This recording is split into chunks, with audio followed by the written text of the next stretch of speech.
Hello అందరికీ. మీలో ఎవరైనా ఎప్పుడైనా కారం అన్నం తిన్నారా? కారం అన్నం బాయిల్డ్ ఎగ్స్ అందులో కలుపుకొని తింటే అసలు టేస్ట్ అంటే సూపర్గా ఉంటుంది. వేడివేడిగా అన్నం, కట్ చేసి పెట్టుకున్న ఆనియన్స్ వేసుకొని, కొద్దిగా సాల్ట్, మీకు టేస్ట్కి సరిపడా కారం, మీరు ఎంత అయితే కారం తినగలరో నేనైతే 1 స్పూన్ కారం వేసుకున్నాను అనమాట. లైట్గా ఆయిల్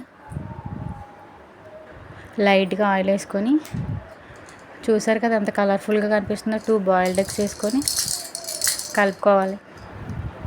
కలుపుకొని తింటే అసలు ఏమైనా ఉంటుందా? ఎప్పుడైనా కూర ఏమీ వండుకోలేనప్పుడు, ఏమీ లేనప్పుడు ఇలా 2 బాయిల్డ్ ఎగ్స్ కానీ ఆమ్లెట్ కానీ వేసుకొని ఇలా కారం, సాల్ట్, నూనె వేసుకొని కలుపుకొని తింటే టేస్ట్ అయితే అదిరిపోతుంది. స్పైసీగా. మీరన్నా ఎప్పుడైనా ట్రై చేయండి. ఇలా కారం అని ఎప్పుడైనా తిన్నారా? సూపర్గా ఉంటుంది. ఆ బాయిల్డ్ ఎగ్ కానీ ఆమ్లెట్ కానీ కలుపుకొని ఉంటే కాంబినేషన్ సూపర్గా ఉంటుంది. నచ్చితే మీరు కూడా ట్రై చేయండి.